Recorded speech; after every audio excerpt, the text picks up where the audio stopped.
and Oh, a and quick comment for Sal. Are these people who've heard me before when I've done the Versailles, still swinging at 100 and the von Schlieffen lecture and the Gallipoli lecture? Well, wherever Or, they are, they're always valid, and they're always willing to hear you again, no matter how many times. okay, well, Worry well, about it. I was going to refer back to those, but I won't mention them if these are all new people who haven't heard it. There may be a lot of new people, so Okay, I would not include that. Just and then go it with may be work. people who've heard it and just thought they were terrible. That it's better that we don't remind them. They go, "Oh, that guy again." So oh heck. Oh, Oh my nice gosh. Wait a second. Let program me right change now. this back. Okay, if it's okay with you, gentlemen, I'll go ahead and open up the waiting room and we'll go ahead and get started. Is that okay? All yeah, right. they don't have my Well, address or anything, right? They talk to can't throw anything. That's No, they all right. can't. Rotten That's the beauty of Tomatoes. Zoom. She's Yes. That's about to get right. everybody in, no matter what. All right. Okay. All right. That's Take the beauty of Zoom. All right, I'm going to go The ahead and beauty let of Zoom. everybody in Alrighty. and we'll Well, get just the started. nice ones. Just the nice ones. That's right. Okay, here we go, Sal. All right. Go on.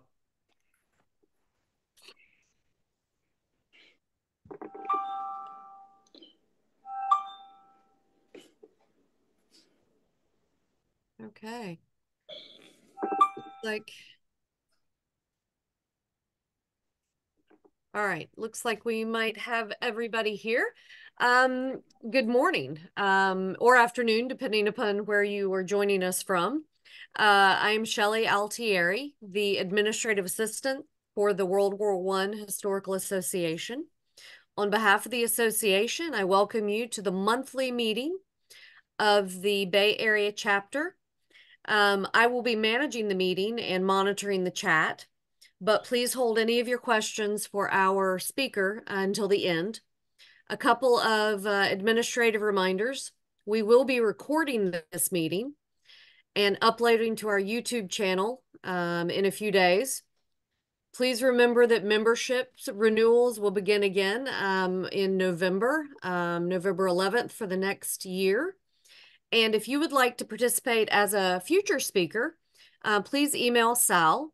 I will put our emails in the chat box here momentarily. And now I'm going to turn it over to the chapter president, Sal Campagno, to introduce his guest and the topic at hand. Sal? Thank you, Shelley, on this. And thanks, everybody, for joining. I'm sure more will be attending it later on in the program.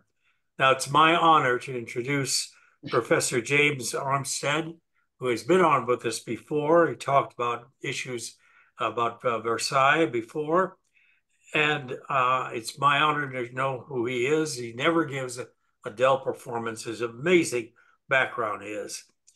He is a professor of strategy of international law for 50 years.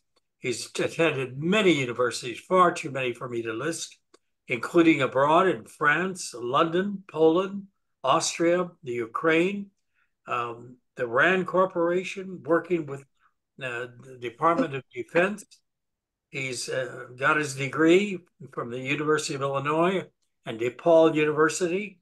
He has degrees both from Italy, The Hague, the Pentagon. He works very long on this, and his field is just as much as of ours is that of the history of this country and our world since World War One. Now, he lives now in California, and I've always had a pleasure to have him speak to us. He wants to give an in-depth presentation about the current events in the Middle East, particularly that of this current war, which is a direct product of World War One. I want to make a point that this war is not over. It's still going on. And this is exact proof of it. All right.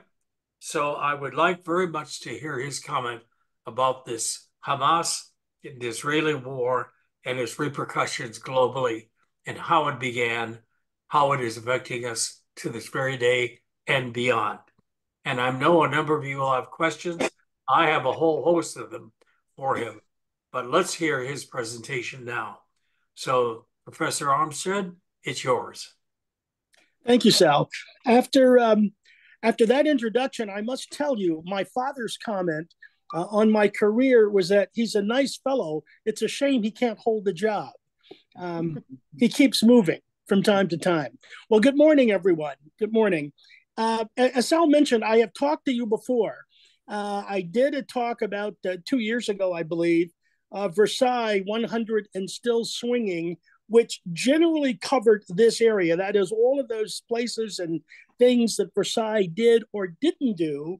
And we're going to talk more about what Versailles did not do that have caused today's problems. That almost all of the places that we have trouble, tensions, where we're fighting, where we've been fighting, almost all of those are places that revolve around World War I, the tensions there, what we were fighting over, and of course what was done, or as I said, not done with Versailles.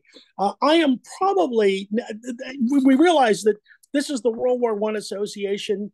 You people are involved in study of that particular conflict. And I've talked about the inside of that, Gallipoli and the von Schlieffen plan before. So this, in many ways, is a coagulation of what I did in those talks, or the specific emphasis on the Middle East and the problems that are going on there. So first of all, just a quick review of what's going on. The Israelis, shortly after October 7th, the attack upon Israel there, upon the civilian population, an attack upon a large music venue, and a number of the kibbutzes around the border area with Gaza. There was a major attack by forces of Hamas. It was done in conjunction, by the way, with certain agitation on the West Bank and with our friends in Hezbollah at the Lebanese border, which intensified once the Israelis began to respond. The response was essentially a 4 to 5 division response, about 100,000 troops attacked into northern Gaza several weeks after that October 7th response, with the stated aim of destroying the Hamas leadership and their network of facilities, the structure by which their organization was able to operate, the tunnels, the various buildings that were being used, a number of organizations inside of Gaza, and that's what was going on. Since then, of course, we all know what's in the newspapers, but what we're seeing in the news. The world response was very much in support of Israel being able to defend themselves. They are the legally constituted nations, and I can talk about that as a lawyer.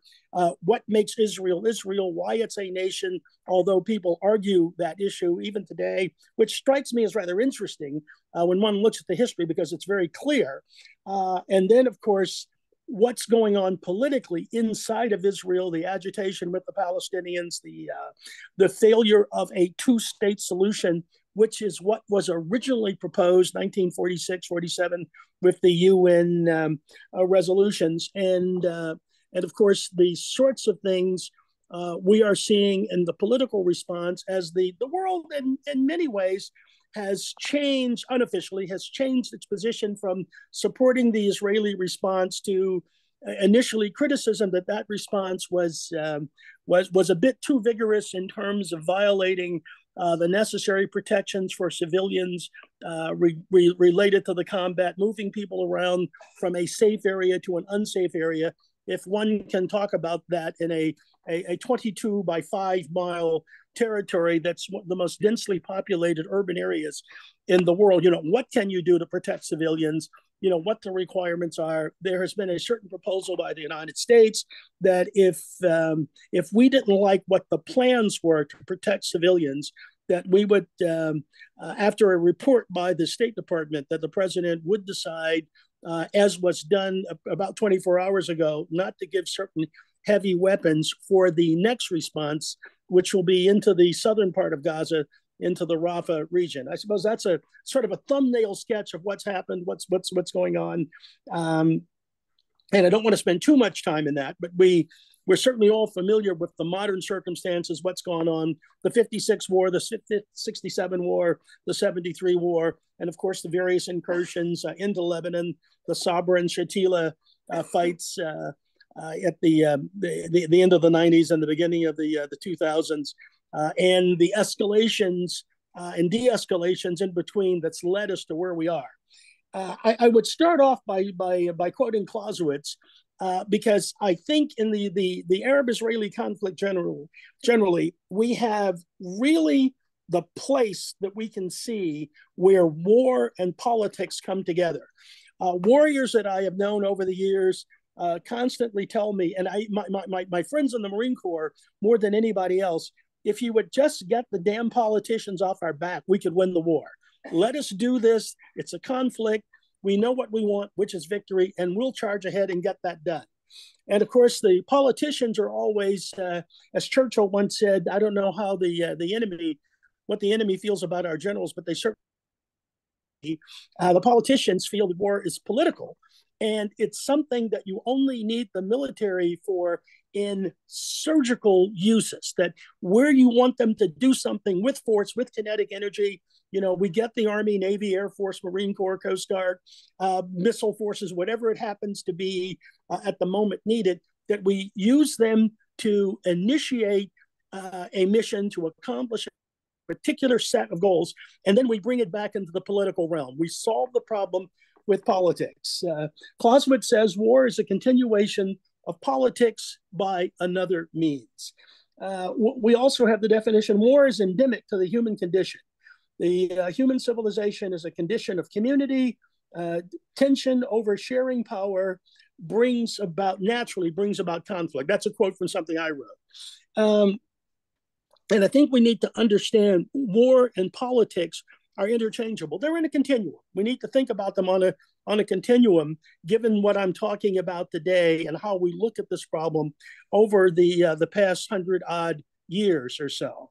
Well, World War I. If we can, let's take a look first at the initiation of the problem we're dealing with is really a result of the breakdown of the Ottoman Empire. And we might look at the first slide, which gives you an idea of what the Ottoman Empire looked like at the beginning of World War I. And you can see by the, now I haven't moved that over. That's okay, that's showing up now. If you look at the slide, you can see the Ottoman Empire encompasses certainly modern Turkey, a good deal of the Thracian plains that are now part of Greece, and of course down both sides of the Arabian Peninsula. Now, the Ottoman Empire also goes across North Africa as far as Tunisia. Libya, Tunisia were zones where there was a great deal of Italian interest. Wars fought at the early part of the century between the Ottomans and the Italians about the African portion. And of course, Egypt and what we later refer to in between the wars as the Anglo-Egyptian Sudan was also a region of this conflict. So something that the Ottomans held that other people were interested in, primarily the British, and people were fighting over this from time to time. And as an aside, let me throw in, we might look at the next slide, which covers the Central Powers. One of the things that we need to recognize with the First World War, and I must tell you, for 50 years, I've been struggling over what started the First World War. Why did it start? I can remember Karl Schleunitz, my German history professor at the University of Illinois. And I focused a good deal upon his coursework and his books and working with Karl, that the Germany in the First World War was not a new player in the conflict with the parties that were involved. The parties extant, the Austro-Hungarian Empire, the Russians, of course, the Serbians, Montenegro, Bosnia, and so forth. There had been conflicts from about 1880 or so between these various nations. Shortly before World War I, Bosnia and Herzegovina were annexed by the Austro-Hungarian Empire. They were brought into the empire by fiat, by edict of the Austro-Hungarian Empire. Serbia was probably, they wanted Serbia as well. So from the Austro-Hungarian point of view, Serbia coming into any of the conflict with Bosnia Herzegovina was all of one big picture, you might say. So if you annexed Bosnia Herzegovina, you probably ought to annex Serbia if you want to settle that part of the world. The Austrians looked at the peninsula, the Balkans, as their sphere of influence generally, and specifically, they wanted more territory to seal the southern portion of their empire, what Churchill in another war would call the soft underbelly.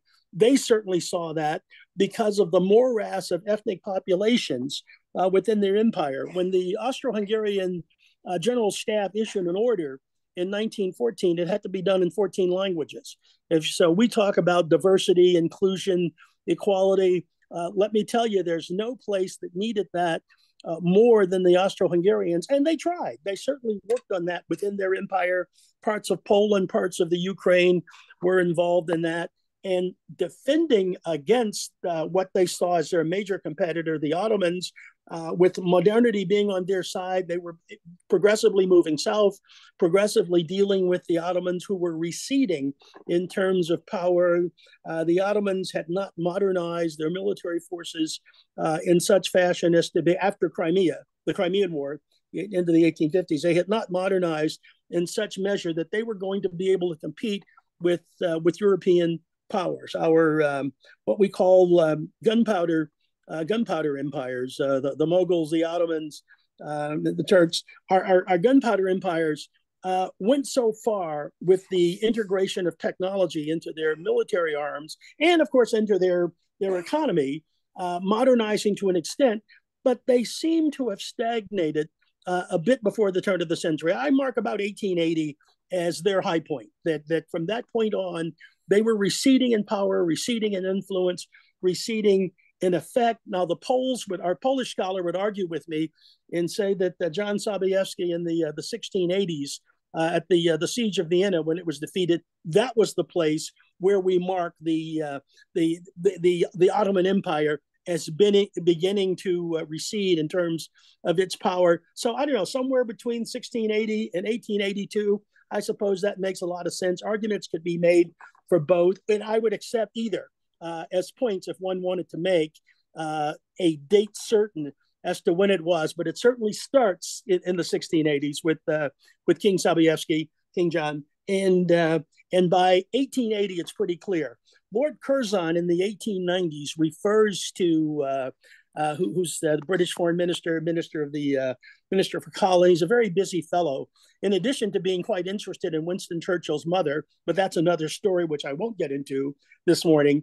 Lord Curzon says that the Ottoman Empire is the sick man of Europe. We are dealing with a sick man, and we need to respect how we do that in terms of our politics, our military posture, where we go. Now, remember, he's dealing from a position where England and France, of course, had been victorious, if we can call anything victorious, in the Crimean War, but not facing further threats by the Ottoman Empire. So he's dealing with a nation, an imperial nation, from that point of view. That's 30 years before him. Where that relationship is going becomes very important. When we think about Britain involved in all of this, remember that the crown, the jewel in the crown of the British Empire is India. That's the thing that's really important, which is sort of at the other end of the area that we're concerned with, the Middle East. And maybe this is a place in which quoting Churchill might make some sense. Churchill looks at everything beginning, I suppose, with Morocco, is the East, the Near East, the Middle East, and the Far East. That's how he looks at the Afro-Eurasian continental mass. That's how he looks at it. And from his imperial point of view, that makes a lot of sense. And we have to remember, as India, as the jewel in the crown, the important thing is the communications with India. If you have to go around Africa, that adds almost 6,000 miles vis-a-vis using the Suez Canal. So the Suez Canal, in many ways, is the artery of the imperial body. That's the artery. You have to keep both ends of that open. So you need to have the Near East. You need hegemony there. You need Crete. You need a relationship with the Ottomans. You need some sort of relationship with Egypt, whether it's a a British colonial partition or it's an Ottoman colony, you need some relationship there so you're assured that the mouth of the Suez Canal is open so you can continue to feed your troops toward India through the Suez Canal, the Red Sea, the Indian Ocean, and of course, goods and services back. Lots of expressions we have today relate to that, how important that is. I'm sure those of you who have sailed anywhere will certainly recognize port out, starboard in. That refers to sailing to India or sailing back. You want the shady side of the ship. Port out, starboard in. So that's where you want to go. That's where that comes from. This, I cannot express too much how important the Suez Canal is in understanding this area. Why is England involved so strongly? Why they consider this so important? That in many ways it clouds their judgment about everything else in the relationship with the Middle East. That if we don't have the Suez Canal, our empire is under threat. So that's very important. We should consider that as we look at this. Now, one more thing before we get into Versailles in chief. I'd like to talk about 1916, the Sykes-Picot Agreement. George Sykes and Francois Picot were respectively British and French diplomats who, as the war was progressing, end of 1916, beginning of 1917, we are seeing clearly what's going on. The Western Front is stagnated. The Secretary of State for War has decided that we need to somehow have relief on the Western Front by a campaign, a major campaign somewhere else. How do we withdraw? Because the Russians weren't able to do it after the battles of Tannenberg and the Lakes. We need German forces on the Eastern Front. We need to withdraw them from the Western Front, put them in the East, get them busy fighting there, perhaps supporting the Austrians in their struggles eventually with Italy. And we really have to focus on that. And that it's determined that we need something, since Turkey is in the war, the Ottoman Empire is in the war, some sort of campaign in Turkey that's going to help. And Churchill is given the assignment. He is the first Sea Lord at the beginning of the war. And I say that pointedly. He's first Sea Lord 25 years later at the beginning of the Second World War. Same job, same guy, lots of the same mentality, concern with what's happening in the Middle East and with the Suez Canal. So General Kitchener, Field Marshal Lord Kitchener, who is Secretary of State for War and the senior general in the British Army, really pushes for there to be something else going on. And not to tie into a previous talk that dealt with Gallipoli, but Gallipoli is extremely important in terms of driving off those German forces out of the Western Front and towards towards somewhere else to dilute what's going on there. Well, the attack is put together by the Navy. That's the responsibility of Churchill. A Gallipoli committee is put together. The two commanders, and they don't have a joint and unified command, which those of you who follow modern organizations can see the problem here. Lieutenant General Sir Ian Hamilton commands the Army forces. Vice Admiral Sir John de Roebuck commands the naval forces. Their headquarters are on two separate ships. These men don't like each other, by the way, and they both have what I call winning strategies for their campaign. The Gallipoli campaign had winning strategies. The problem is the naval strategy and the Army strategy weren't coordinated. As I said, these were not joint and combined commands. Sir Ian Hamilton thought that the way to win this, because the Navy had a number, I think there were 7 battleships to start with, French and British battleships. I would remark, though, before those ships left, Churchill, as the First Lord of the Admiral, did tell Sir John de Roebuck that he was not to risk those capital ships. They might be needed to defend the British Isles at some point, so be very careful how you use them. But Sir Ian Hamilton thought that this was going to be a case of big gun British warships sailing into the straits, into the Bosphorus and the Sea of Marmara, the Dardanelles, and essentially reducing Turkish gun emplacements and Turkish forts by gunfire, by heavy naval gunfire. So naval rifles, with their accuracy and their destructive power, would be used to reduce these forts, and the army would get off the ships. They would go ashore in their Boston whalers, flags flying. They would take the surrender of the Turkish forts. They would remount their jolly boats, get back on the ship, sail up to the next fort, reduce it by gunfire, and that would be the campaign. There's nothing wrong with that, except you've got to get the Navy to go along with it. That was the Army point of view. The Navy point of view is that you would bring the ships up within gunfire range, stand off where your ships were relatively safe, pound the forts, put the Army ashore, amphibious assault in a rudimentary fashion, and that assault would reduce the forts by infantry and artillery attack. The surrender would be to the Army. The ships would sail by with the appropriate dipping of flags from the defeated Ottoman forts, and the Navy would sail on with the Army, do the same thing at the next level of forts, so on and so forth. Well, you can see either of those strategies are fine. They would perhaps one would work, both would work. They do need to be coordinated. If the Army thinks the Navy is going to win the war, the Navy thinks the Army is going to win the war, they haven't discussed a joint plan, you can see where we might have a problem. And we did. So much of Gallipoli is a lack of early planning and a clear focus. What we would call these in the what used to be the 7 and then 8 and now 9 principles of war we've added morale in is mission. So what was the mission? Do we have clarity of focus, of mission? Do we concentrate our forces to win a certain objective? And that's where the campaign is going. We didn't have that with Gallipoli. Remember, this is in the major area that we're concerned about. Not only are we bringing forces away from the Western Front and bringing them to the east, that is Germany supporting the Gallipoli campaign and what it's going to do. And Germany did support it.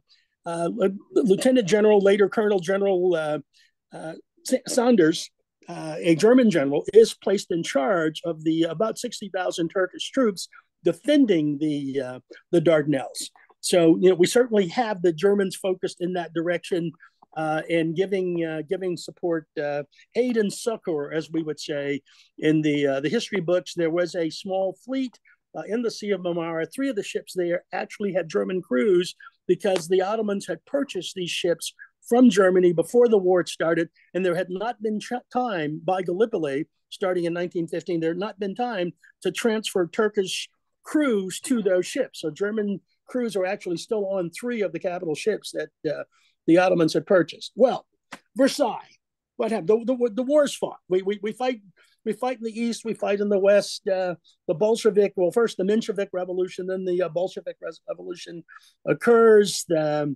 We have the Peace of Brest-Litovsk. Lenin brings the Russians out after the Tsar abdicates. The major land forces in the east, which actually did quite well. Those major forces put pressure on the Central Powers. General Field Marshal Louis Franchet d'Esperey leads the Allied forces in the east, and of course, eventually Marshal Foch is placed in charge, made commander-in-chief of the Allied forces in the west. The war is won. The November 11th comes along. We have the armistice, and we set up a peace conference. That's to be held in Paris. We refer to generally as Versailles. And what were the aims at Versailles? What do we think about people wanting? Well, the French position at Versailles, since they had the major forces in World War I, their position is security, payment for damages, and some kind of continued alliance. The French wanted Allied troops to stay in Europe. They wanted to keep the alliance going in some fashion. The 198 divisions that were in existence on the 11th of November, no one thought that was going to stay. So on all of the Allies, and I'll talk about the others and their positions in a moment, all of the Allies knew that the peace of Versailles had a limited amount of time if it was going to accomplish anything. One, you had to allies together. So what's the focus? What are people interested in? What do they want to do? Because all of the allies were in the war for their own reasons. Now, were those reasons going to supersede the alliance focus to the war as compared to the individual national focus? So there was a concern. We need to get this done. We need to handle where this was going. Clemenceau, the president of France, Clemenceau really wanted those three things. He was interested in the focus on security, payment of damages, and the continued alliance. But he was malleable on the details. How you accomplish this, he didn't have a real hard focus. Foch and Ponthier, the prime minister and the Allied commander in chief, Marshal Foch, they were pretty fixed on what they wanted to do. Clearly, if the Germans weren't going to sign, the 189 representatives of the German Empire who came to Versailles, if they weren't going to sign relatively quickly, Ponthier and Foch wanted to invade Germany rather than just occupying the Rhineland. They wanted to go in and, in fact, occupy Berlin. Now, Foch thought, and plans were drawn up by the summer of 1919 to invade Germany, and Foch thought he needed 37 divisions. I would point out by the 1st of May, with the reductions and demobilization among the alliance, there were only 39 divisions left out of that 198 that existed on the 11th of November. The UK position was to keep Germany as a market force, not to break Germany down into an agrarian nation, but to make sure Germany was a viable economy and it was going to be a market focus for the UK. The UK would be able to sell things to the Germans. Germany at the beginning of World War I was the largest chemical producer in the world. So their chemical industry was largest in the world. They were second largest in steel production. The Germans were putting out lots of ships. They had a very large merchant marine. So Britain, and it was Britain's primary trade partner in Europe. So the British did not want to destroy Germany.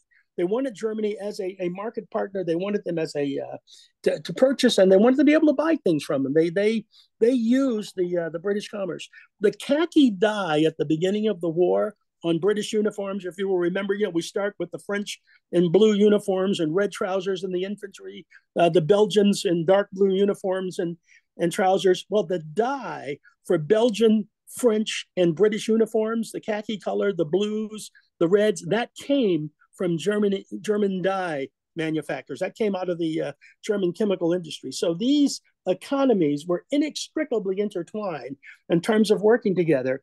And they were intertwined not only from an economic point of view, from a legal point of view. The Maxim machine gun had its legal origins in France. So this was an item that was made under a French patent. So every machine gun that the Germans made, even during the war, they dutifully paid their patent duties to the French patent office for the machine guns they made. So you're making guns to kill Frenchmen, but you're paying the French for the privilege to make a gun of design from Mr. Maxim. So these unities were intertwined very closely. So the British wanted to keep the Germans. They also wanted to deny the French the ability to supersede the German economic position on the continent and to grow its own colonial base so large that it became a competitor that was dangerous to the British hegemony over the world economy at this point. They weren't looking at us just yet as a major competitor. Lord Curzon, once again, says when we get to Versailles, that the most dangerous nation in the world. Now remember, we've just fought almost 5 years. It's January of 1919. Lord Curzon says the most dangerous nation in the world is France. That a France that's eliminated the Germans as an economic competitor, competitor, eliminated the Germans as a colonial competitor, eliminated the Germans as a military competitor, that would be the most dangerous nation on earth. This is from a very British, a very UK point of view. So, what did he want? And he's thinking about the Middle East. He's thinking about the Suez Canal. He's thinking about access to India and to the rest of the British Empire that's in the Indian Ocean, in the Pacific, in Southern Africa, on its eastern shore. The United States, we are free traders. We are interested in free trade. We don't want to destroy Germany as a trading nation, as a potential to work with, because we see that a destruction of the German Empire is only going to cause continuous problems, i.e., the level of German industry, the size of their economy being lost to the world would be difficult. And of course, if the Germans choose to seek a rapprochement from what had happened in the First World War, that could lead to instability, perhaps even another war. Foch's comment when he sees the 144 articles of the Versailles Convention, Foch's comment is that this is not a peace, this is merely an armistice for 20 years. Well, he was wrong. It was 19 years and 7 months before the Second World War started after Versailles. Well, and of course, we wanted our 14 points, Wilson's 14 points. We also wanted the League of Nations. Wilson thought that was very important. We were the primary pushers of that, although the Europeans came aboard, ultimately agreeing, seeing that this had some utility, not letting Germany in, of course, but that's what they wanted. Well, what did we settle on that we have to look at out of those 140 odd articles of the convention? Well, 10% of the German population was lost. That went to other places, to the new Republic of Czechoslovakia, to Latvia, France. So 10% of the population was lost. All of the German colonies were lost, and they were spread amongst the Allies, so the French and the British, but the British probably getting the best ones, in my opinion. 13% of the land area of Germany, in addition to 10% of the population. 40 million tons of coal was part of the damage settlement. 40 million tons of coal. Remember, coal being the primary source of energy in the age of steam. So this was quite significant. The entire merchant marine and all of the military fleet. Now, the military fleet had been sailed off the Scapa Flow, and those conspiratorial Germans, they were not going to give up their navy, not going to give up. They scuttled their fleet. But much of the merchant marine did come over to Britain and France. So, and of course, the disarmament, 100,000 volunteers could be part of the Reichswehr, the new army, and no more than 15,000 in the Navy, with a abnegation of submarines, heavy artillery, machine guns, and of course, no aviation assets at all. And critically, Article 231, the responsibility for war guilt, was forced upon the Germans to sign. Now, as I mentioned, they sent 189 delegates to the convention, but they did not negotiate.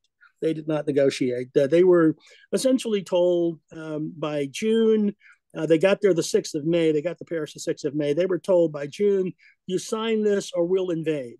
Now, was that realistic? Foch thinks he needs 37 divisions. He's got 39. The Germans by then, of course, know the forces that are left, and the economies are exhausted. Remember the British, who borrowed, essentially they fought the World War I on the basis of American banks. It was 1988 when the British made its last payment, its wartime settlement payment to us, to the United States. So it took a while to pay for the war. So the economies were in disastrous circumstances. If we talk about the Depression, what it means to us, my grandparents, the Depression starts in England in 1919. I mean, right away as the war is over, that they've got problems with their empire, keeping it together. They've spent their last nickel on fighting the war. They won the war, but it broke their backs. And of course, France, just tremendous destruction. 1,000 cities and villages had been destroyed. I'm sorry, villages and towns been destroyed, and about 5,000 villages. So the destruction to the French economy was terrible. And the occupied zone of France during the war was the industrial northern part of France. So it's even more critical than what the numbers would imply, because these are the vital parts of the French Empire. So we've got those sorts of things to deal with. Now, the 1916, the Balfour Declaration. I sort of got a little bit off track there, but the Balfour Declaration, essentially, because of that focus on the Middle East by the British, and seeing France as the long-term competitor, they come to a secret agreement. The British and the French come to a secret agreement. And what Sykes-Picot does, it creates 5 entities that are going to be solidified after the war is over, that will solve the problem of imperial competition within the Middle East. Now, these entities are Mesopotamia. Now, their term, that's Iraq, modernly, Syria, and Palestine, Lebanon, and Transjordan, what we call Jordan today. That these 5 entities are places where we can coalesce certain Arab tribes and create entities that will become modern nation states. Now, I'll digress for just a moment. I like to digress. You can probably tell that. And let me put my legal hat on. The definition of a nation state: you need an identifiable population. You need a politically defined landmass. You need recognition by at least the neighbors, if not the rest of the world, that is a nation state.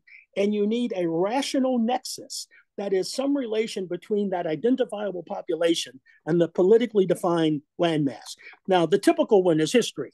So these people have occupied this land for so many centuries, so many years. They have created some sort of political entity there. And one of the requirements of that, legal requirements, is that entity respects and follows international law.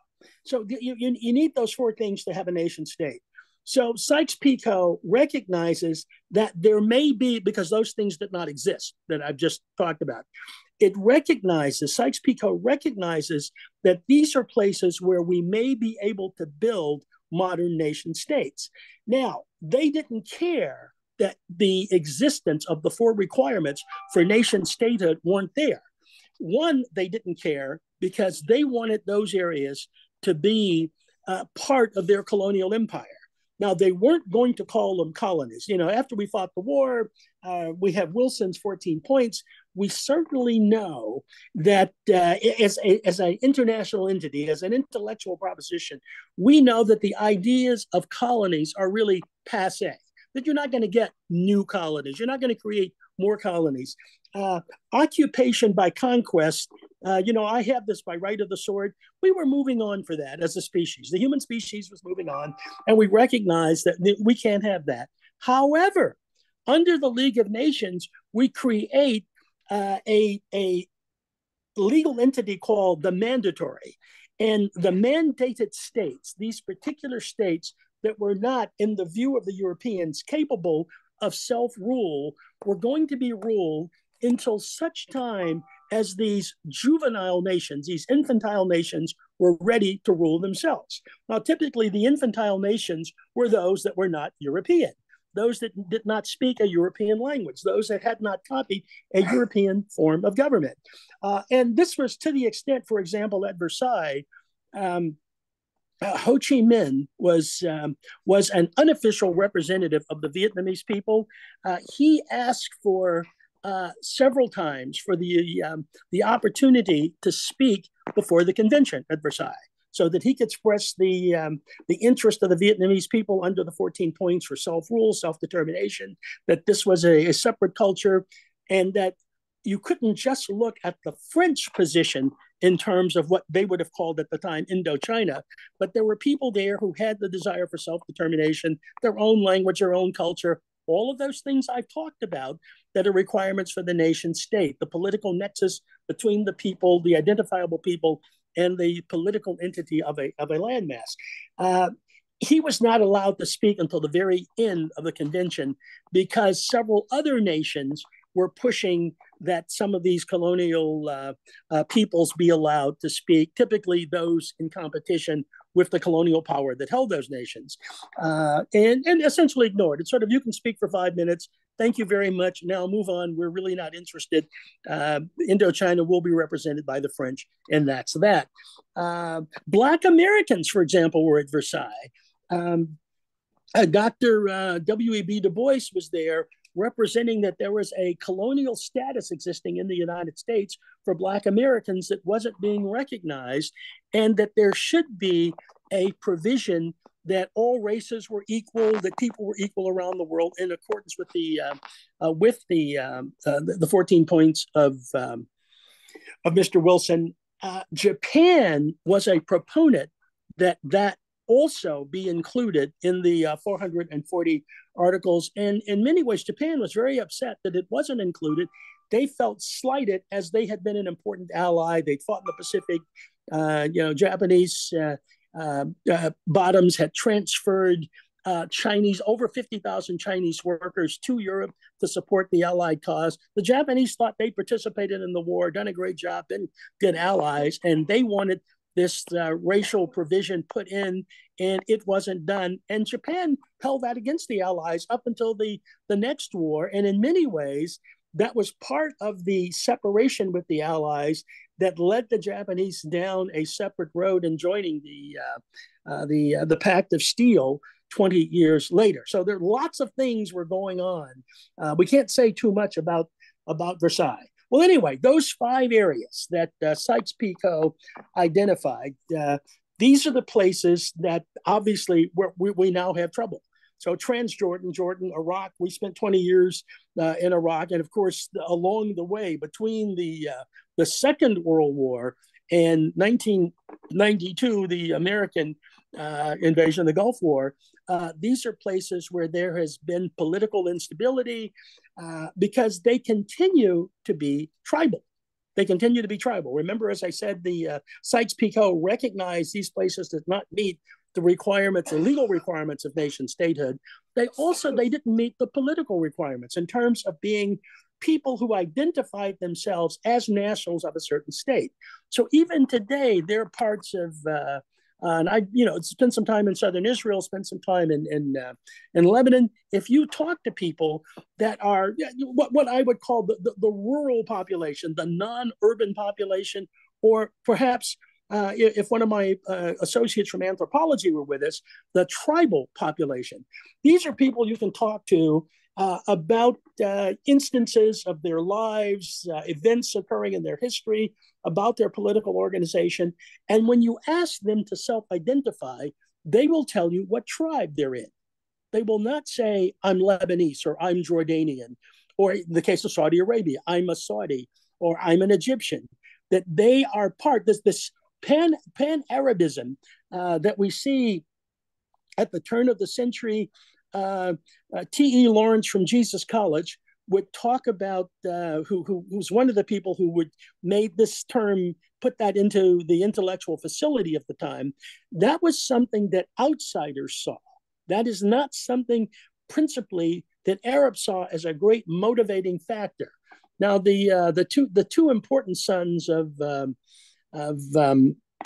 Hussein Ali, the head of the Hashemite family at the beginning of the war, Abdullah and Faisal, who became kings of Transjordan and Iraq, Mesopotamia, respectively, they would have said Pan-Arabism is very important, should be recognized by Versailles, because that's the major political force that are going to drive these nation states that were being created at the end of the war. It's going to drive them into nation statehood. It's going to allow them to solidify, develop a national consensus, and become an identifiable population. Well, that's at the very top. That's useful for them because they're going to be named kings. Their father is the head of the Hashemites, one of the 4 important families on the peninsula, the other being the family of Abdulaziz ibn Saud. who become the Saudi. They're the only family who's named the country after themselves, Saudi Arabia. We don't have Valois France. We don't have Tudor England, but we do have Saudi Arabia. They named the country after themselves. Now, that's a family that knows how to stick together. But anyway.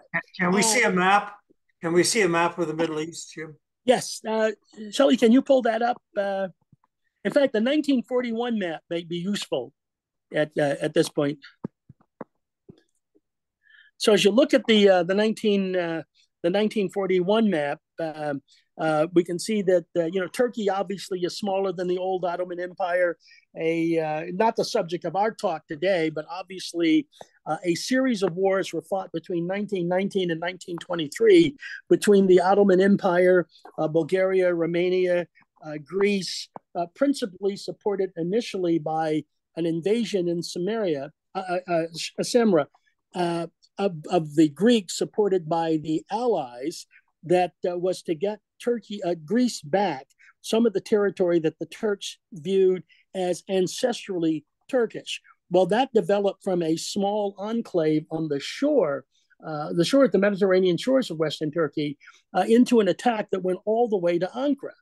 And so this went to the middle of the country. The empire had dissolved. The had abdicated, and one of the successful Turkish generals, in fact, the most successful full general of the war, which was Mustafa Kemal, later named by his own people Ataturk, father of the Turks, that Mustafa Kemal left the army, formed a political entity, moved his capital to Ankara, and the Greeks felt that they had to stop this Turkish coalescence, the creation of a new country. They wanted it much smaller. Turkey wanted to include Georgia and Armenia as part of that, but they had to fight a two-front war. We know what Frederick the Great says about that. So the Turks tried to defend Armenia, Georgia. They were eventually consumed by the civil war going on in the new Soviet Union, and Turkey turned its attention toward the Greeks and expelled the Greeks from mainland Turkey, from the plains of central Turkey, moved them back. The Greeks, who fought very well, by the way, but they were exhausted after 5 years of the First World War, and they had extended their lines of supply too far. They were not able to support an effective fighting force in central Turkey. So the Turks were able to push them back, declared their new borders of modern Turkey, having acceded to the fact that Syria and Iraq were forming the basis under the new colonial mandated structure under France, Syria under France, Iraq, i.e. Mesopotamia, under the British, forming a hard border at the southern part. So they fought their way back, eventually going across the Bosporus and the Dardanelles, and seizing Thrace, Turkish Thrace, from the Bulgarians and the Greeks. I would point out, a short aside, there were 3 wars fought between 1900 and 1913, the Balkan Wars, between these Balkan powers, Romania, Bulgaria, Hungary included, and the Albanians, the Serbians, sort of getting involved. It was to their interest, and the Greeks, on trying to reduce that sick man of Europe. And in many ways, those of us who are interested in why the First World War started, particularly with a focus toward what it did in the Middle East, because destroying the Ottoman Empire creates the modern Middle East.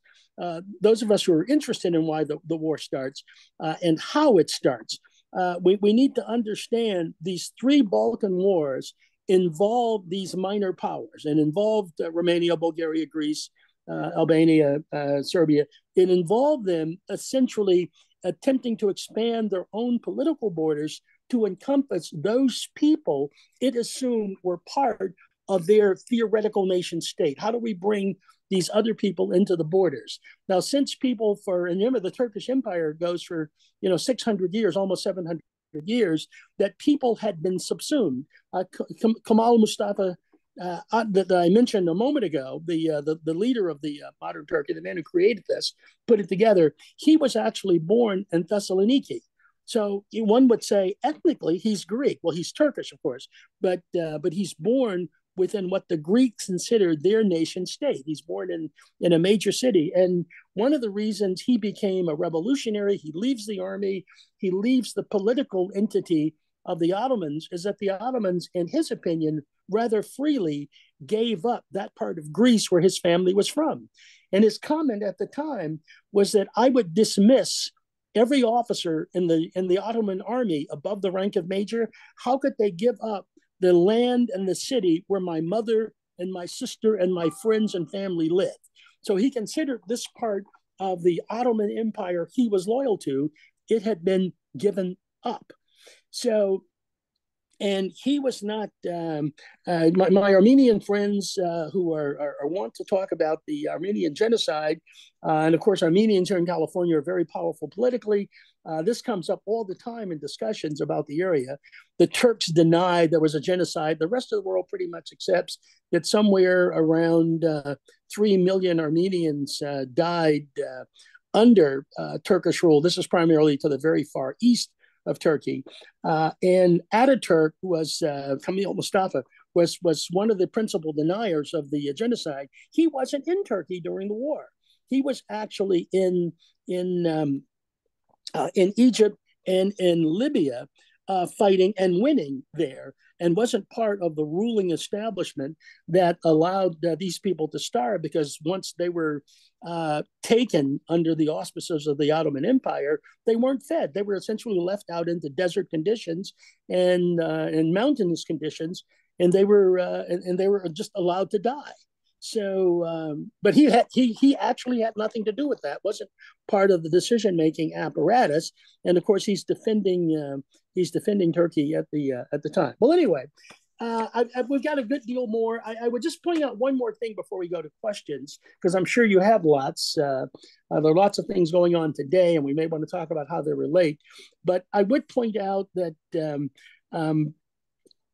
Sykes-Picot, the agreement that set up these 5 state entities we talked about, Sykes-Picot included modern Israel conceptually. That and it did so by the Balfour Declaration, 1917. Sir Arthur Balfour announces that as part of the ultimate settlement in Palestine, a Jewish homeland will be created. Now, he does say that is not to the derogation of any rights of indigenous people already living there. So clearly, an area for discussion, where we might go later on. Versailles does not solve all these problems. Versailles is essentially a peace treaty between Germany and the Allied powers. There were several other agreements, Locarno, Lucerne, that settled things with Austria-Hungary, that split Austria-Hungary, that recognized what's called at the time German Austria as an independent nation. So we've got 5 treaties that do all this. Finally, the declaration at San Remo, which is the United States as an observer nation, the UK, France, Italy, and Japan, recognized the status of France and controlling by mandacy, controlling Syria, and the UK controlling Palestine and Iraq, Mesopotamia, and starts with it doesn't settle the Egyptian question, but it certainly starts with Egypt and the Anglo, what we later call the Anglo-Egyptian Sudan. Finally, the peace of Sèvres is between the Allies and the Ottoman Empire, recognizes the dissolution of the Ottoman Empire and and its position and its modern borders. And with that, why don't I stop and open this up for your questions? All right, Jim, before you do, let's see the modern map of that area now. Okay. There's another slide.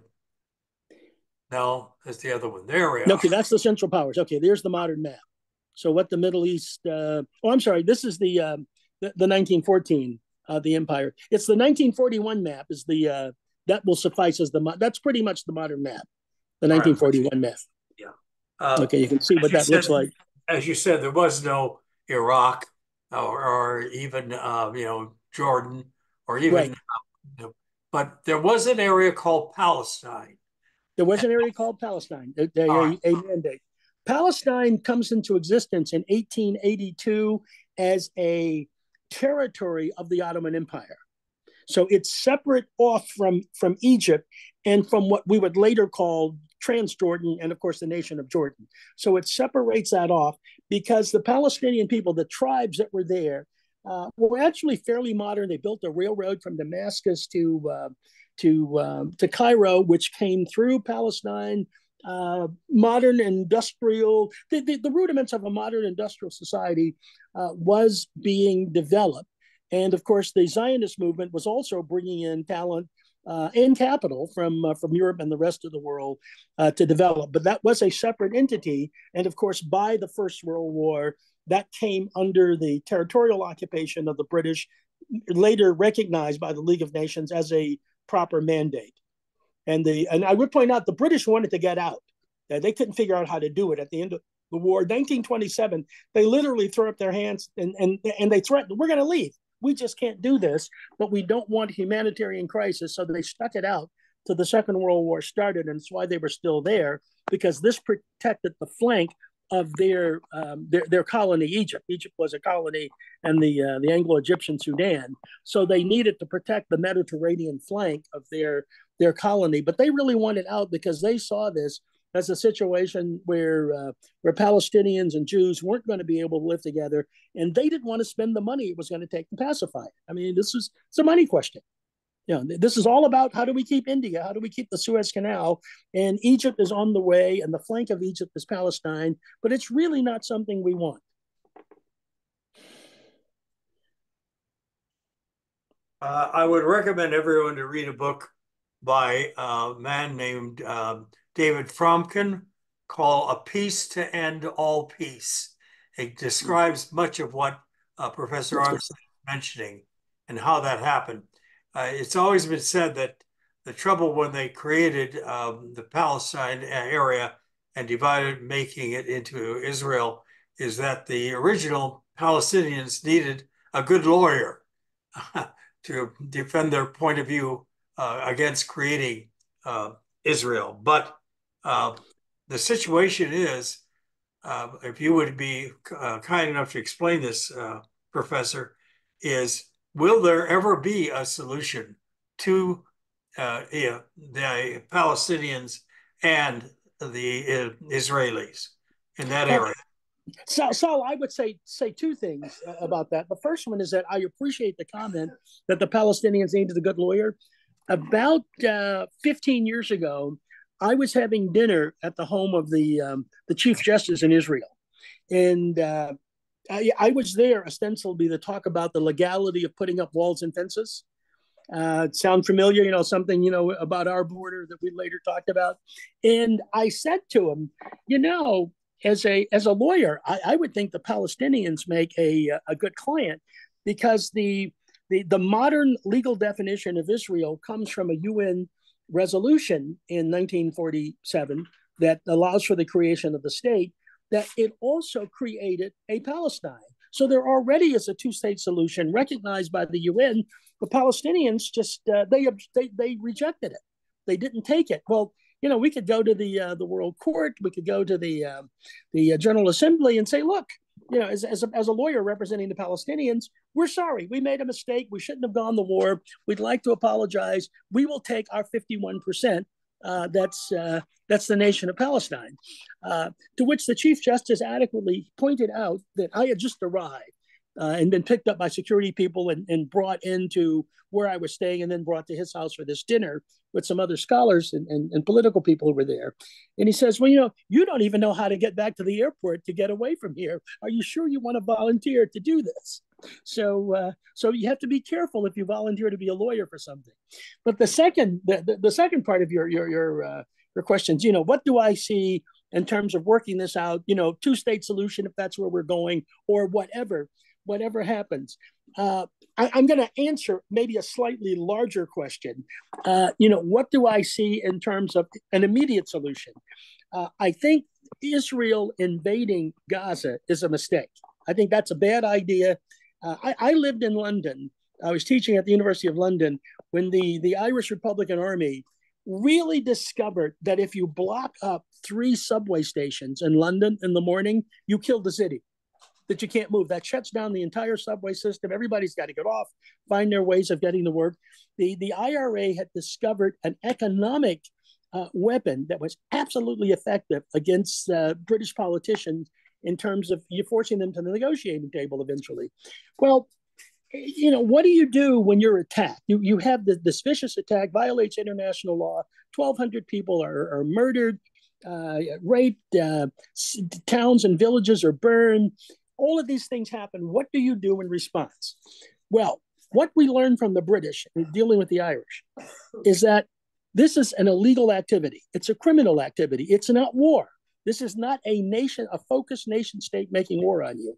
So you respond with a police action that deals with the criminality of the act. That you need to occupy Gaza. That needs to be occupied. That should have been an international occupation. The reason why we have the UN, we have peacekeeping forces, is to put a peacekeeping force to separate people a peacemaking force to separate people and to force a peace on them with the threats of using kinetic energy.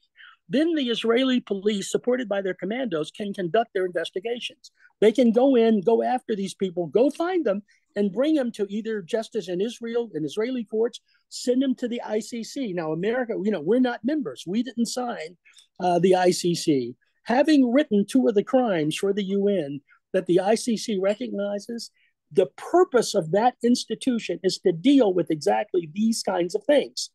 And we're not using it. We as Americans, we didn't sign the League of Nations. The League of Nations wouldn't work without us. Clearly, the UN wouldn't work without us. The ICC is not going to work without us. We fight and involved in most of the wars.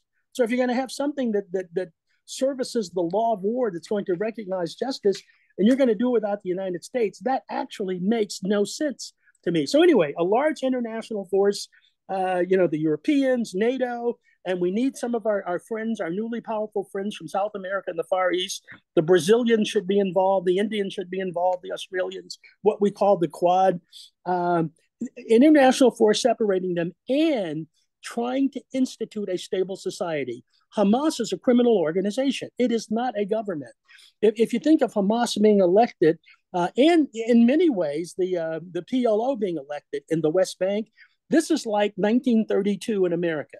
If you let Al Capone run against Franklin Roosevelt and Al Capone wins, he doesn't have to figure out how to get around the law. He becomes the law. When I was a prosecutor, we used to say the best way to rob a bank is to own it. I mean, it's the board members of the bank you got to watch, not the guys with masks and guns. We can stop them. I can put a guard at the front of the bank and we can take care of Babyface Nelson and John Dillinger. But what are you going to do with the board member who's stealing with paper and pen? How do you deal with that? So we've got a criminal organization running Gaza. Yeah, and in fact, I would argue both organizations. They put a gun to your head, vote for me. And if you don't vote for me, I'm going to shoot you, shoot your family.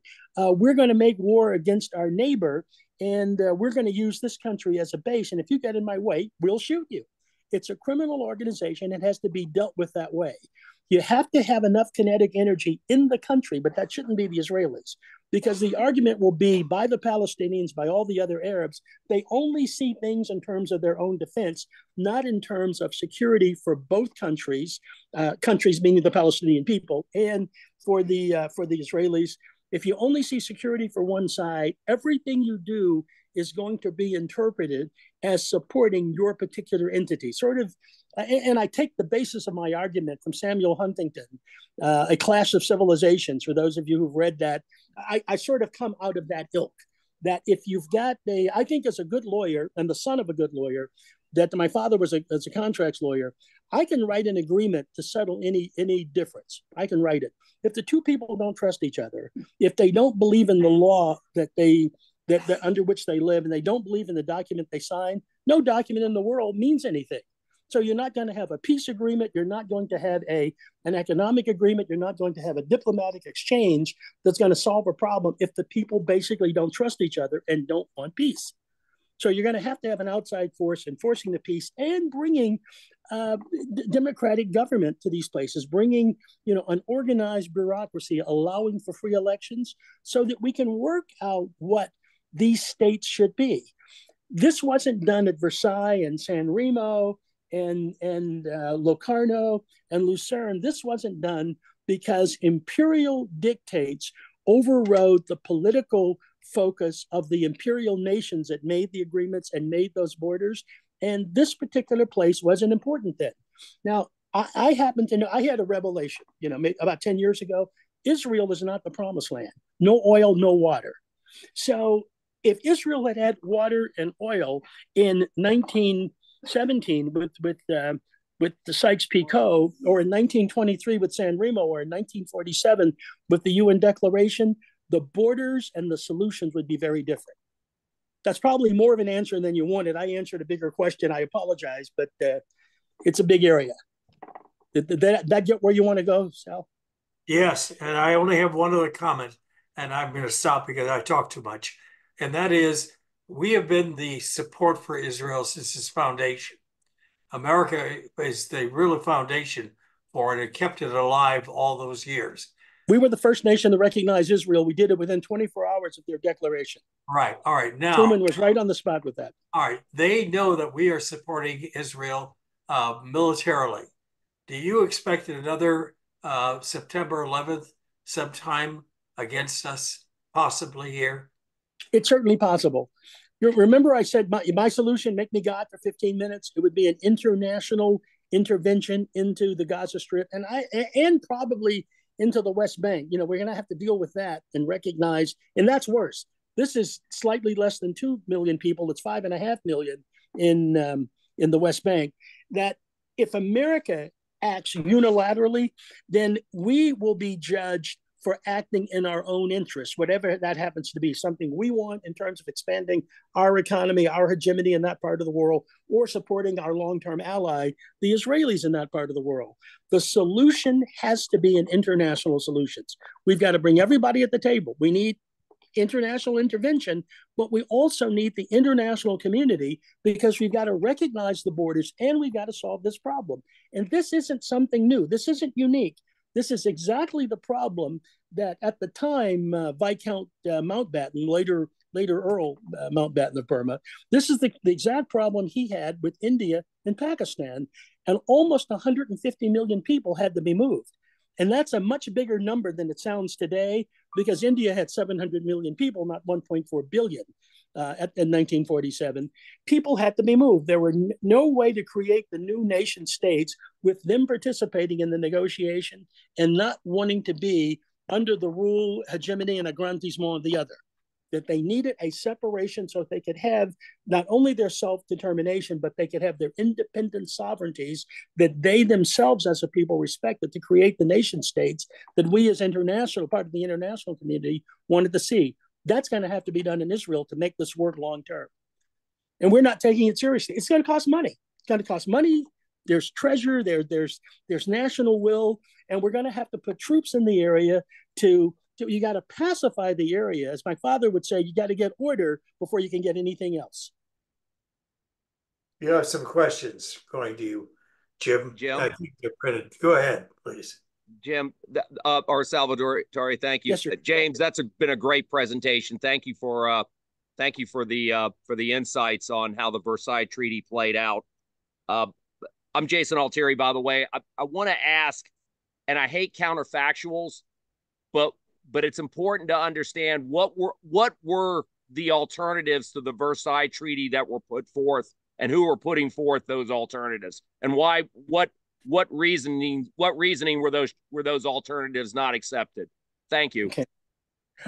Almost a big question. Thank you for the question, Jason. It's a very big question. In almost all of the larger areas, I mentioned, for example, Ho Chi Minh showing up and Du Bois showing up as an American citizen, arguing that there were, rights of Americans being denied. Almost all of the larger entities, the Saudis, T.E. Lawrence representing them, although he's an English soldier, sort of looking for a role at the end of the war, but he'd become very close to a number of the tribes. They had come together to fight the Ottomans from the inside, making life a lot easier for the British Army in the Middle East to fight the outside. We took them. The British took Damascus, but the the Ottomans were busy in the southern part. Remember the map that showed the Saudi Arabia like a saddle? The two sea coasts were Ottoman. And that's principally because they were a much more modern nation. Instead of riding across the desert and fighting with camels, they could sail up and down with their navy, put troops onto land masses where they had to fight, withdraw them to move them to someplace else. Well, these people who were part of those areas came to Versailles. They wanted to talk. They weren't given much shrift in terms of laying out what they wanted. And of course, we think of the 50s from our point of view now. We think of the 50s as the age of decolonization. I see books by people who write about these kinds of things all the time. They talk about, the 50s, national liberation organizations were founded around the world. That's when the colonies finally fell because the production level, this is an economic issue, the production level of major industrial economies was such that having cheap goods as part of your production scheme, it wasn't necessary to own the country anymore. People wanted to sell you things. They could use money. They had enough. Colonial states had enough facilities that if you sent money their way, they would produce what you wanted. You didn't have to own them. You didn't have to control them. So if these nations who were there, the Palestinians sent people, the Arabs sent several, and of course the Arabs were competing. Remember, it's tribal states. The Hashemites and the Saudis did not want the same understanding of Pan-Arabism. We didn't have a whole lot from North Africa. Italy, which was very important at Versailles, the Italians really wanted to quash any sense of liberation from Tunis or Libya from the Ottomans, saying, okay, we'll take care of that, not a problem, because their view at the time was, how do we expand Italian interests? And remember, like the Japanese, the Italians didn't think they got a good deal out of World War I. We were at Caporetto. There were 11 battles at Caporetto. That Rommel got his first Iron Cross fighting as an infantryman at Caporetto. I mean, this went on for 2.5 years. Their commanding general was dismissed for some of the cruelties instituted. He shot soldiers that wouldn't go forward in fighting. We had these competing interests in all of these places. War is political. And how we're going to solve the war at the end, essentially, I will boil it down to what I jokingly used to call, as a prosecutor in Chicago, Cook County, who's civis et urbs, a city and a garden. And I would argue that wasn't the motto politically in Cook County. What it should have been is qui es meus, where is mine? That was the political entity of these small colonial entities, the tribal groups that were fighting, the political groups that formed the Pan-Arabists, collectively and individually inside of these future states. It was all qui es meus, where's mine? So they were the noise at Versailles, not the news.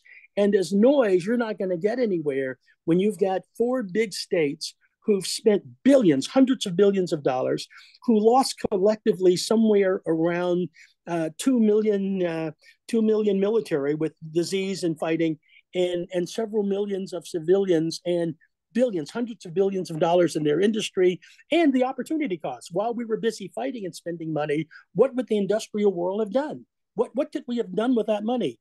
I argue without the Civil War in America, we would have had airplanes and cars sooner, and we'd have been on the moon maybe 20 years before, and everything that would follow from not having lost those opportunity costs.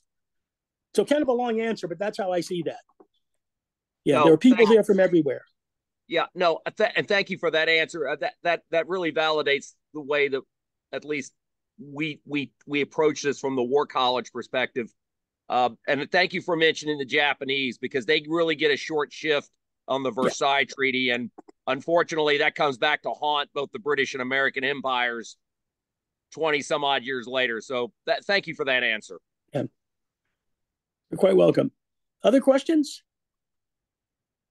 You have some printed there, Jim. You want to see those? They were printed to you. Sure. How do I read those? Well, I'm a technological troglodyte. You're going to have to help me here. Kelly, Shelley, have you got those Sure. questions for him? Sure. Yep. Robert wanted to know, had mentioned the UN currently is unable to keep Hezbollah north of the Litani River. How will it impose a separation of forces in the West Bank, Gaza? That's a very specific question about an ongoing tactical operation. I'm not sure I'm qualified to answer that. But let me say this. Israel goes into Gaza with about 100,000 people. That's more than half of their active and reserve forces, okay? That's more than half. So figure about, 180, 185 is total. Now they've got other, what I would jokingly call, I'm a militia member in California, so we're sort of the remotes. You've got the military, you've got the reserves, and you've got militia, old guys like me. I'm the senior historian in the state of California for the militia, and I did the same job in Virginia. So they've got people like that they can pull together. Let's say it's 300,000.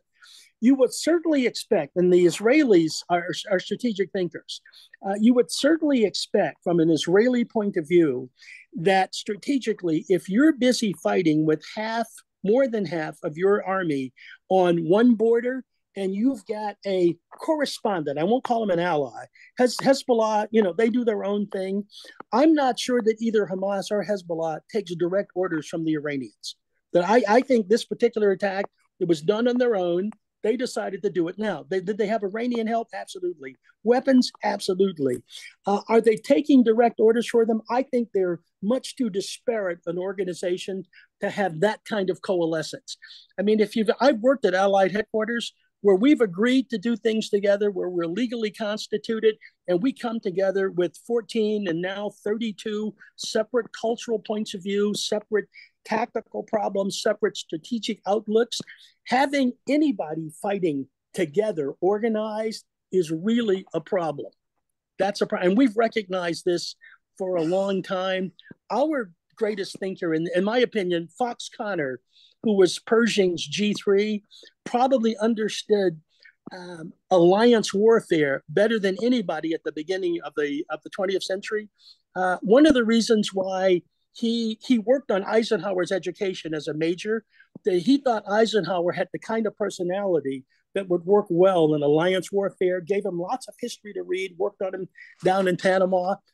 That alliance warfare, that's how we're going to fight in the future. We're not going to fight alone. The Fox Connor says three things. If the president or the secretary of defense made me commandant of one of the war colleges who brought me back in strategic planning, I'd build a statue to Fox Connor in front of every war college. He says three things that we must listen to, and we listen to carefully. Never fight unless you have to. Never fight alone, and never fight for long. If you violate any two of those principles, you will lose, no matter how big and powerful you are. Never fight unless you have to. Never fight alone, and never fight for long. You fight for long, you'll run out of money, resources, people. Eventually, whoever you are, it will cost you. Look at what happened to us 20 years in the long war. Never fight alone. Everybody has flanks. No matter who you are, there's an end to where your forces are, and you're going to have to deal with an enemy that's on your flanks. A big enemy that's able to maneuver, a small enemy that can cause you guerrilla problems. So you need to have your allies working with you, because all problems that in the modern world, all problems are global. There is nothing that's not global. If fighting in Israel, that makes political problems in Australia. Fighting in Israel makes political problems in the UK. It makes political problems in South America. So everything we do, it's tied to everything else. We've got an interconnectedness in the world. You can see it in war perhaps sooner than you can in other places, except the economy. But if you think of the economy in war, strong economy allows you to fight the war. That gives you the strength, makes you a great nation. The war itself is just a political resolution of something you didn't solve somewhere else. And we have to deal with it. We have to look at it that way to make that work. All right. There is another question, which is, what are your thoughts concerning Ukraine? My thoughts concerning Ukraine. Well, the Ukrainians have been phenomenal. They have been absolutely phenomenal. 4 field armies invade, 4 axes of attacks. The principal axis focused from Belarus south, about 105 miles or so from the jumping off point of the railroads inside of Belarus to get to Kiev. They blunted that in 3 weeks. They stopped that. That was tactically phenomenal. A small nation that hadn't had an organized army. And even back in 2016, I was in Ukraine on a Fulbright. You go to Kiev for a meeting at the embassy, there are trucks, low boys taking tanks to the front, even in those days, going up to the Donbass. So this has been a nation that's been at a low intensity conflict for quite some time. When 2014, they announced that they were looking west. New government comes, wants to join NATO, wants to join the EU. They are in Putin's radar. Support is being given to created, I will call them, dissident groups in the Lugansk and Donetsk regions to the far east of the country. But they've done an excellent job with that at the beginning. Since then, I think the Ukrainians have done marvels with what they've got. They've done marvels with what they've got. They don't have everything.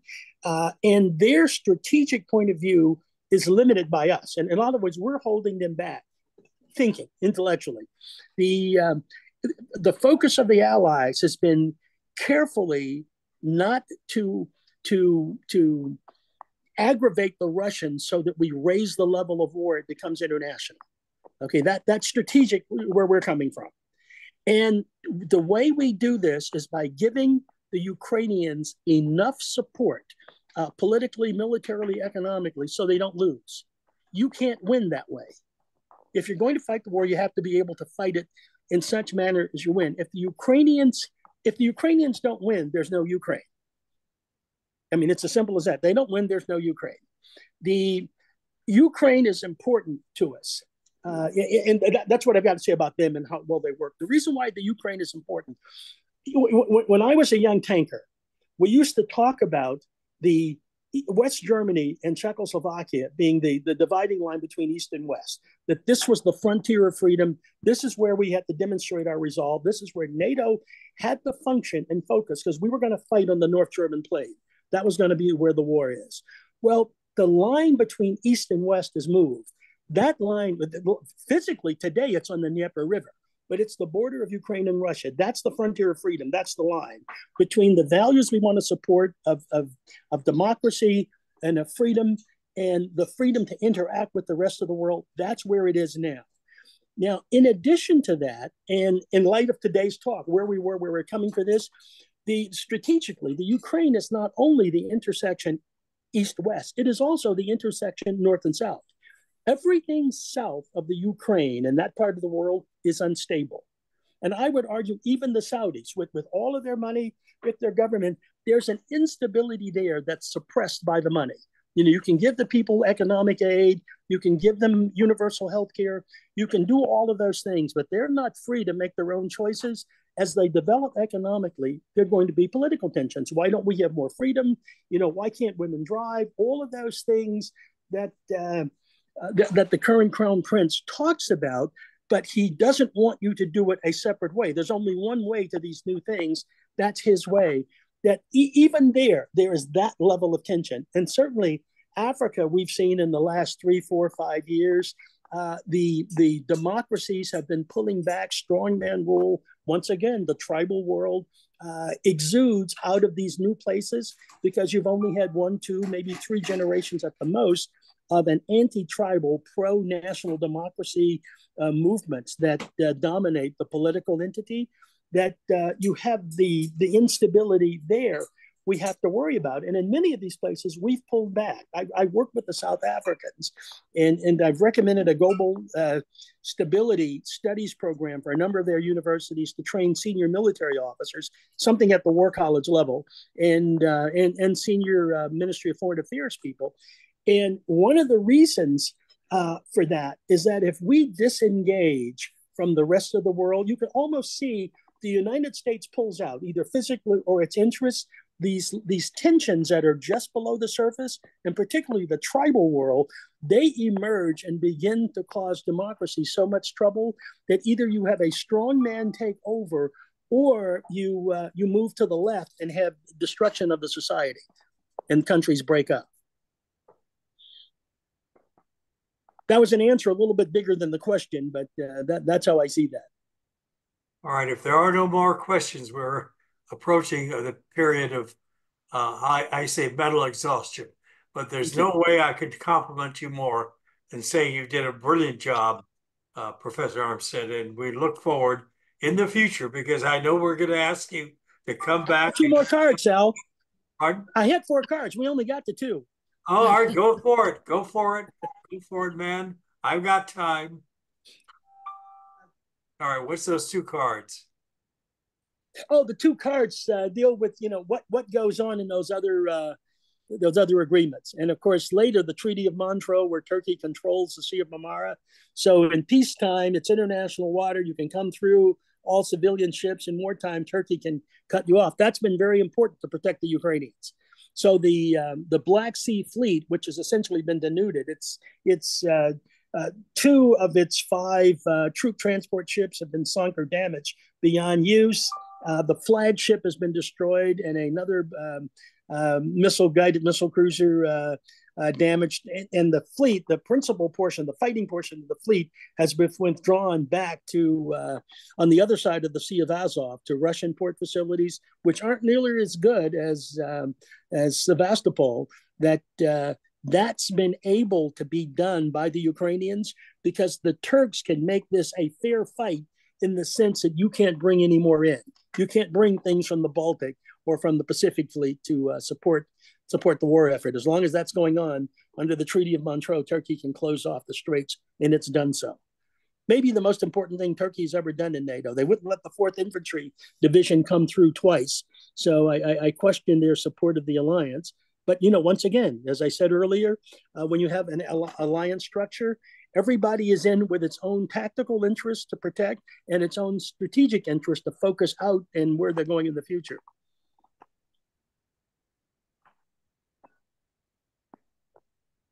Other questions, things I can answer, I could help with, or confuse. I may put out more confusion than I do solutions.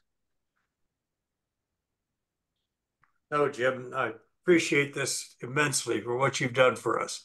Now, on June 8th is our next meeting, but I don't have a speaker and I don't have a topic. But please, anybody who would willing to give a talk, let me know. You've got the email address. If you need it, I'll give it to you.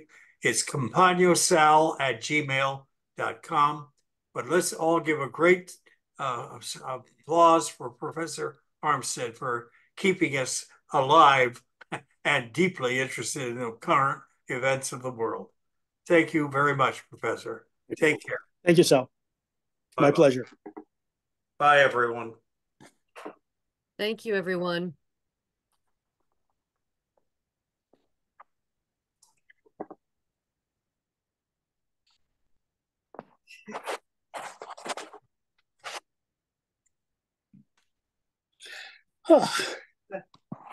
Larry, you didn't join me. We could have had a guest. You'll be glad to know Katie Britt has another wacko video. We're going to create a database of all pregnant women in the country. A database of crazy?